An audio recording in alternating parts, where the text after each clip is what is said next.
தமிழ்நாடு வேளாண்மை பல்கலைக்கழகத்தின் கீழ் இயங்கி வரும் பாலூர் காய்கறி ஆராய்ச்சி நிலையம் வட மாவட்டங்களுக்கு பொருந்தக்கூடிய பல்வேறு காய்கறி ரகங்கள் மற்றும் பலா ரகங்களை வெளியிட்டு உழவர்களுக்கு சேவைகள் பல செய்து வருகின்றது. சமீபத்தில் நாங்கள் அங்கு சென்றிருந்த பொழுது இந்த ஆராய்ச்சி நிலையத்தின் தலைவர் மற்றும் பேராசிரியர் முனைவர் கலைமணி அவர்கள் இந்த காய்கறி ஆராய்ச்சி நிலையத்தின் பணிகள் குறித்து கூறுகிறார். இந்த காய்கறி ஆராய்ச்சி நிலையம் 1905ஆம் ஆண்டு இரண்டாவது ஆராய்ச்சி நிலையமாக தமிழ்நாட்டில் நிறுவப்பட்டது. 1905ஆம் ஆண்டிலிருந்து 1945 ஆண்டு வரை இந்த நிலையத்தின் பெயர் நிலக்கடலை ஆராய்ச்சி நிலையம் என்று அழைக்கப்பட்டது. அதற்கு பின் 1988 வரை பல பயிர் ஆராய்ச்சி நிலையம் என்று பெயரிடப்பட்டது. அதற்கு பிறகு ஆராய்ச்சி நிலையம் காய்கறி ஆராய்ச்சி நிலையம் என்று பெயர் மாற்றப்பட்டு இயங்கப்பட்டு வருகின்றது. இந்த ஆராய்ச்சி நிலையம் 1981 முதல் தமிழ்நாடு வேளாண்மை பல்கலைக்கழகம் கோயமுத்தூர் என்ற குடைக்கின் கீழ் இயங்கப்பட்டு வருகின்றது. இந்த ஆராய்ச்சி நிலையம் சுமார் 55 ஏக்கர் நிலப்பரப்பை கொண்டது. அதாவது நாம் இந்த ஆராய்ச்சி நிலையத்தில் வெளியிடப்பட்ட ரகங்களை 2 வகையாக பிரிக்கலாம். சுதந்திரத்துக்கு முன் என்றும் சுதந்திரத்துக்கு பின் என்றும் அழைக்கலாம். அதாவது முதலாக 1938ஆம் ஆண்டு வடகிழக்கு மண்டல விவசாயிகளுக்காக, அதாவது கடலூர், விழுப்புரம், திருவண்ணாமலை, வேலூர், காஞ்சிபுரம் மற்றும் திருவள்ளூர் மாவட்ட மக்களுக்காக கார்த்திகை சம்பா என்ற ரகம் நிலையத்திலிருந்து முதலாக பாலூர் 1 நெல் என்ற ரகமாக வெளியிடப்பட்டது. அதற்கு பின் 1942ஆம் ஆண்டு பாலூர் 2 என்ற நெல் ரகம், அதன் பெயர் பூம்பாலை என்ற ரகம் வெளியிடப்பட்டது. இது நவரை பயிருக்கு ஏற்ற ரகமாகும். அதன் பின் 1949ஆம் ஆண்டு இந்த நிலையத்திலிருந்து கேழ்வரகு பாலூர் 1 என்ற ரகம் வெளியிடப்பட்டு மக்களுக்காக வெளியிடப்பட்டது. இந்த ரகம் பங்குனி, சித்திரை மற்றும் தை, மாசி ஆகிய பருவங்களுக்கு ஏற்றது.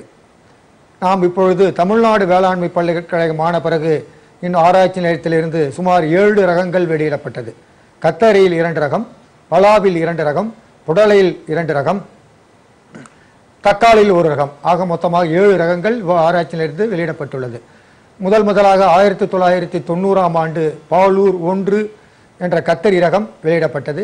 இதன் நிறத்தை பார்த்தீர்களானால் ஊதா நிறமாக தென்படும், கொத்து கொத்தாக காய்க்கக்கூடியது, அனைத்து பருவத்திற்கும் உகந்த ரகமாகும், சுவையான ரகமாகும், நோய் பூச்சியிலிருந்து மிதமான தாக்குதலை கொண்ட ரகமாகவும். 72% பலா மரங்கள் கடலூர் மாவட்டத்தில் தான் அமைந்துள்ளது. இதன் பலாவை ஆராய்ச்சி செய்து நாம் மேலும் நல்ல சுவையான தரமான ரகத்தை ஆராய்ச்சி செய்து 1992ஆம் ஆண்டு பாலூர் 1 என்ற ரகம் வெளியிடப்பட்டது. இந்த ரகம் பண்ருட்டி தாலுகா பணிக்ககுப்பம் என்ற ஊரில் ஒரு நாட்டு மரத்திலிருந்து 1 கிளை ஒட்டு சேர்க்கை செய்து தயாரான ரகமாகும். இது பண்ருட்டி தாலுகா பணிக்ககுப்பம் என்ற கிராமத்திலிருந்து 1 கிளை ஒட்டு சேர்த்து தேர்வு செய்யப்பட்ட ரகம், உயர் விளைச்சல் உடைய ரகம், ஆண்டுக்கு ஒரு மரத்திற்கு 79லிருந்து 85 காய்கள் காய்க்கக்கூடிய ரகம். இந்த ரகத்தின் சிறப்பு இயல்புகள் என்னவென்றால், பருவத்தில் ஏப்ரலிலிருந்து ஜூன் மாதம் வரைக்கும் மற்றும் மறுபருவத்தில் நவம்பர் டிசம்பர் மாதத்துக்கும் காய்க்கக்கூடிய ஒரே ரகம் பாலூர் 1 என்ற பலா ரகமாகும். பாலூர் 2 எடுத்துக்கொண்டால் இது பருவத்தில் மட்டுமே காய்க்கும், ஏப்ரல் ஜூன் என்ற மாதத்தில் மட்டுமே காய்க்கும். இதான் பாலூர் 1 மற்றும் பாலூர் 2க்கு இடையே உள்ள முக்கியமான வித்தியாசங்களாகும். இதன் உயரத்தை பார்த்தால் நடுத்தர உயரமுடையது, அகலத்தை பார்த்தால் குறைந்த அகலமுடையது.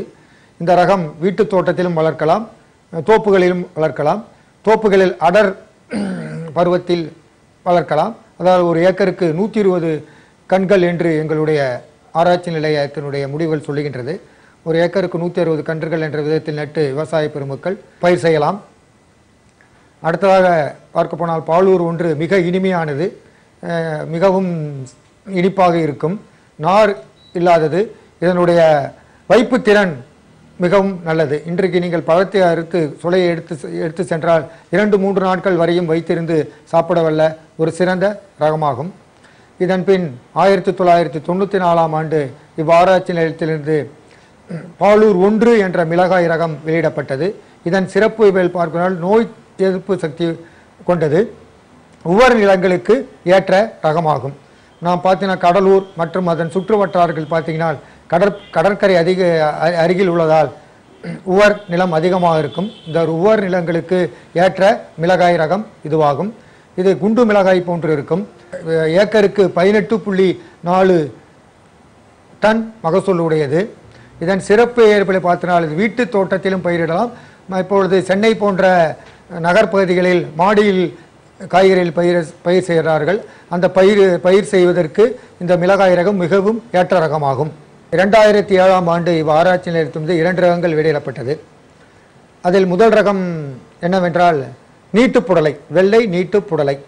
இது நமது ஆர்டினரி சாதாரண புடலைக்கும் இந்த புடலைக்கும் வேறுபாடு என்னன்னு பார்த்தீங்கன்னா, இப்போ ஆர்டினரி புடலை பார்த்தீங்கன்னா சுருண்டு காணப்படும். அதுக்கு ஒரு கிராமத்தில் போய் நீங்கள் புடலை பயிரை பார்த்தீங்கன்னா அடியில் ஒரு கல்லை கட்டி தொங்க விட்டுருப்பாங்க.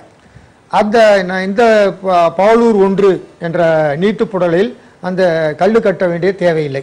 அது எதுக்குன்னு கேட்டிங்கன்னாங்க, இந்த கல் கட்டுறதுனால வெயிட்டாக இந்த புடலை காய் வெண்மையாகவும் மிக நீண்டும் பருமனாகவும் எடை அதிகமாக இருப்பதால் கயிறு கட்ட வேண்டிய தேவையில்லை.